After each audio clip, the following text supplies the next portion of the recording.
길바닥을 샀는데 나중에 신축 아파트 입주권이 나왔다. 처음 들으면 말이 안 되는 이야기 같죠. 그런데 재개발 시장에서는 실제로 이런 구조가 존재합니다. 오늘은 많은 분들이 한 번쯤은 들어봤지만 정확히는 잘 모르는 재개발 도로 지분 이야기를 해보겠습니다. 왜 어떤 사람은 작은 도로 지분으로도 입주권까지 가져가고 왜 어떤 사람은 현금 청산으로 끝나는지 그 차이를 만드는 핵심만 쉽게 정리해드릴게요. 안녕하세요. 오늘은 재개발에서 자주 오해하시는 주제 하나, 도로 지분을 최대한 쉽게 설명드리겠습니다.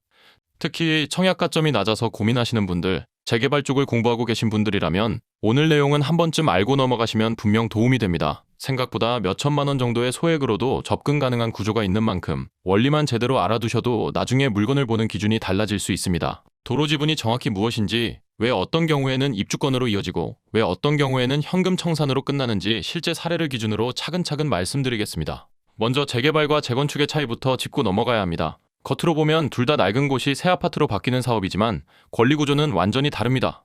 간단하게 비유하면 이렇습니다. 재건축은 기존 집과 대지를 기준으로 권리가 정리되는 경우가 많고, 재개발은 구역 안에 토지나 건물 중 하나만 있어도 조합원 자격이 생길 수 있는 구조입니다.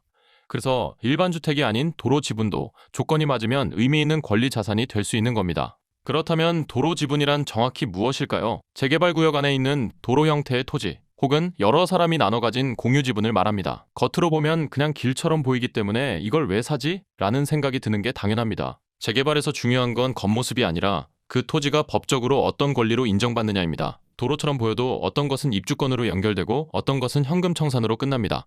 실제로 어떤 일이 있었는지 사례로 보겠습니다. 2009년 삼선동 재개발구역에 3.75제곱미터짜리 도로 지분이 경매에 나왔습니다.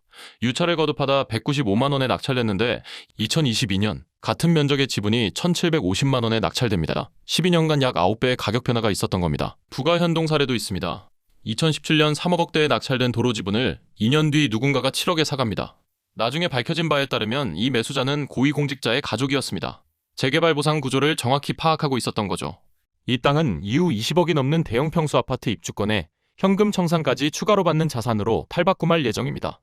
재개발구역 등기부 등본을 보면 91제곱미터 단위로 도로 지분을 매입한 사례들이 실제로 확인됩니다. 서울시 조례상 90제곱미터 이상 토지를 보유하면 입주권 자격 요건이 생기기 때문에 그 기준에 맞춰 매입한 흔적입니다.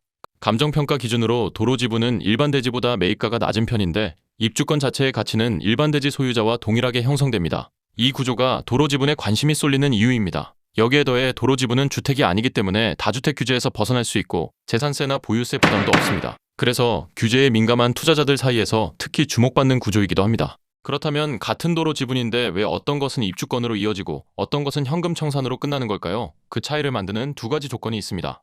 첫째는 권리 산정 기준일입니다. 이 날짜 이후에 쪼개진 지분을 매입하면 입주권 자격이 인정되지 않고 처음부터 현금 청산으로 마무리됩니다.